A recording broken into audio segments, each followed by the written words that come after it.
Hi there, I'd like to welcome you to the Dude, Who Are You and What Do You Do For Us podcast. This is your host, Ed Roshitsh, and also got a day job as your CEO.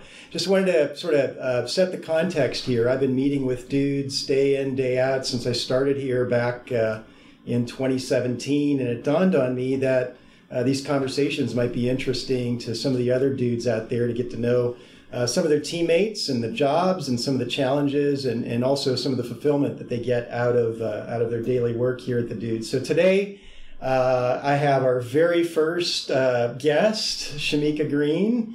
Hi, Shameka. Hello. How are you doing today? I'm great, thanks. Awesome. So I hear you've been on the road a little bit? Yes, I do implementation consulting for Mobile 311 for our government clients. So I'm always in an airport, always some random city, but I love it. Oh, wow. So how long have you been doing this for us? 8 months, 9 months. I've been at the Dude for about 3 years next month, but I've been doing the Mobile 311 consulting for about 8 months now. Wow. Well, before we dive into what you do, just give me the 2 minutes on you. Where are you from? How'd you get here? Strange superpowers? I wish. Any personal habits you want to share with folks? So I grew up in Texas. I'm from Dallas, so go Cowboys. I love them all the time. But I went to college in Tennessee, and I ended up in North Carolina to be closer to my family who had migrated up here. But yeah, I've worked at the Dude for 3 years, and I love it. What do you love about it?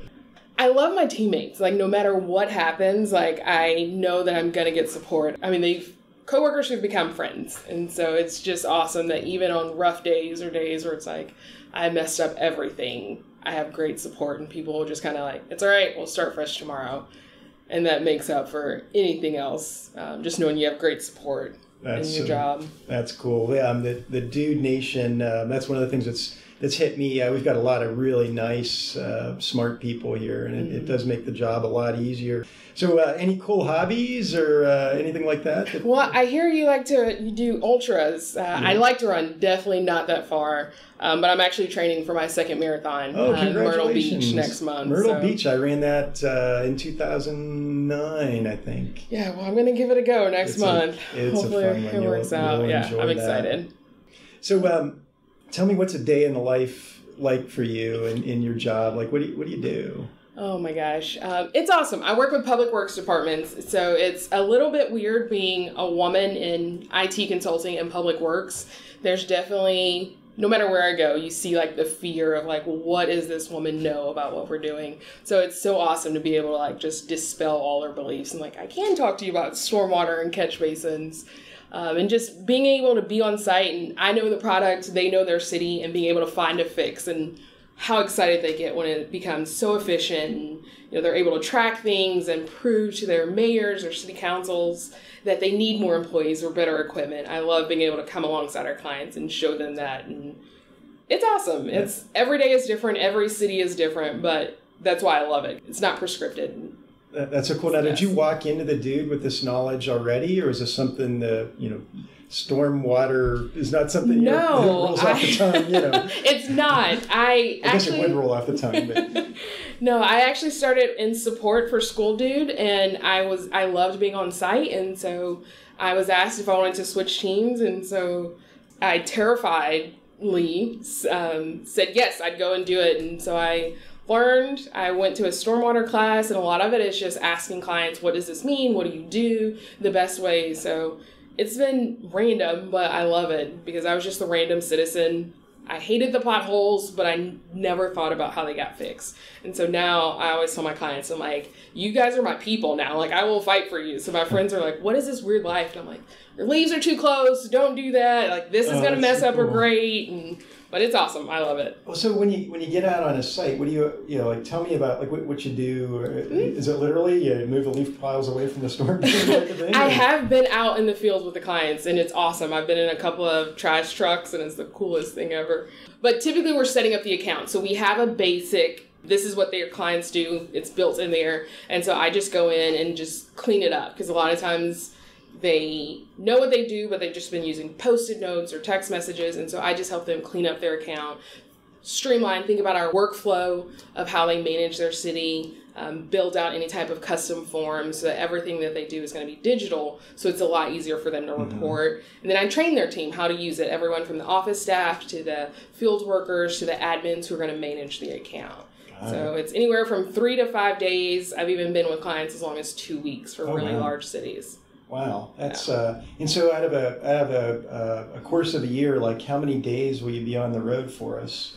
I'm already booked out to April, so every week I'm pretty much gone every week somewhere different. There have been some where clients have had to reschedule or we couldn't fill that week, so I may be home.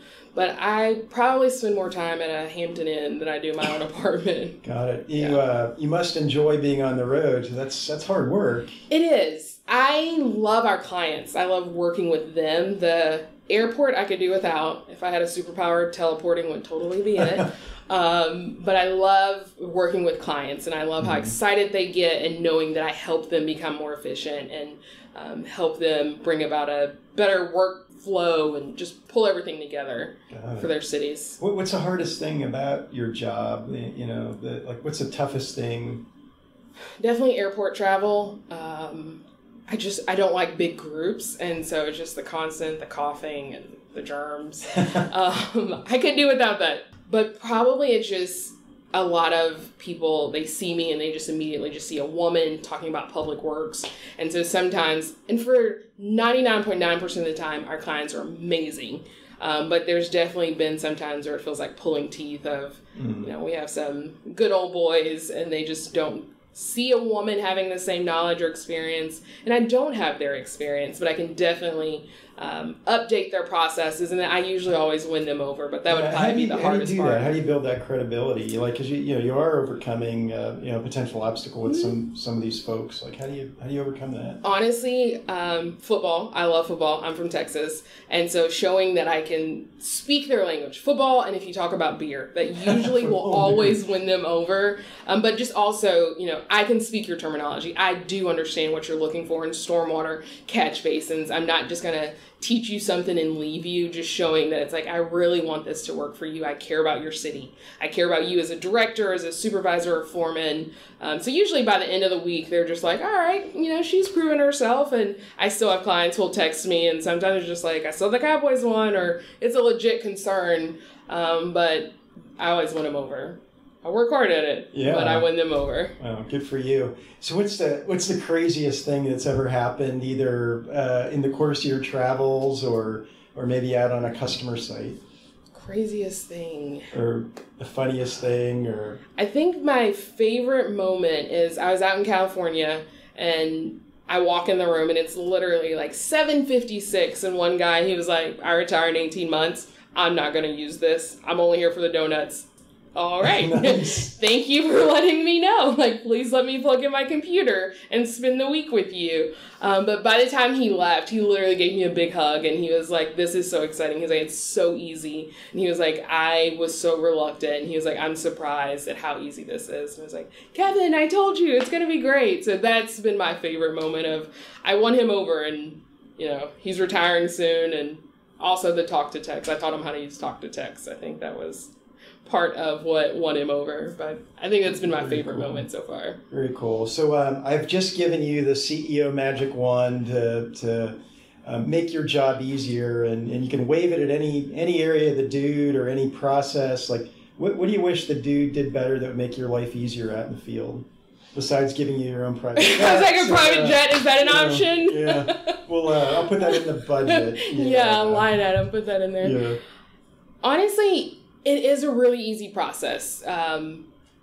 If I could change anything, it would probably be booking. And really the whole thing is because Concur charges an extra fee. Booking my flights, Concur charges an extra fee. And so I have to go to my credit card, download the receipt, and bring it back over to expense that out. That's my biggest pet peeve. So, if we can fix teleporting, problem solved. We'll see what we can do about that.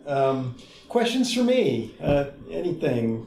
Business, personal, what I don't know, I'll make up.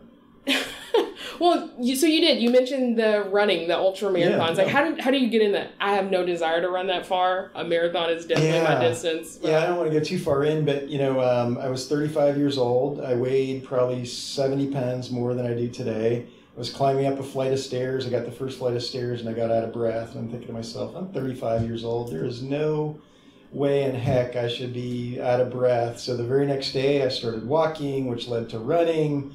And then I got up to the marathon level and then got involved in triathlons. And then that wasn't a big enough drug for me. So I went into the ultra running That's awesome. game. And, excited. My daughter and I are going to be doing a 260-mile race across Georgia here in May. And as far as we know, we'll be the only father-daughter combo to ever run a race that long in the history of the universe. So, oh, wow. Yeah, but who knows? So that's awesome. That's super exciting. Yeah. Any dude questions? Yeah, my biggest thing is career pathing. I love what I do, Mm-hmm. but my mom is pushing for me to slow down and get married and have kids. So, what are, I'm just interested in, I'm just interested in, what are options for consultants or just in general? Is that something that's coming, career pathing? No, I really appreciate that question. I've been here 92 days. I haven't gotten down next to that layer of paint stripping yet, but we, I think of career development in sort of two ways. One, what we can do to help you and provide a lane that you can swim in and get some development coaching and, tuition assistance, coaching from your leadership team. And then there's also the self-directed piece of that, where do you want to go? What skills do you want to acquire? And how does that sort of fit what we're doing? So I think over the course of the next year, Pam and the HR team are going to be doing a lot better and more thoughtful job of putting career pathing opportunities. But in your job, there's so many places you can go, right? You strike me as a little extroverted, maybe a little bit, and maybe there's a sales path for you. You're out there doing a ton of stuff with customers. That opens up so many doors. But we owe you a little bit more work around that, to be honest. Awesome. Well, that's super informative and super helpful. So thank you. Very cool. Well, this has been a lot of fun. It was so cool to meet you, and thanks for coming in off the road for this. And we'll see if we can get that private jet parked in the parking lot for your next trip. Maybe. So thanks. All right, with that, that's episode 1 of Dude, Who Are You and What Do You Do For Us? I hope you enjoyed it, and we'll see you on the next one. Thanks.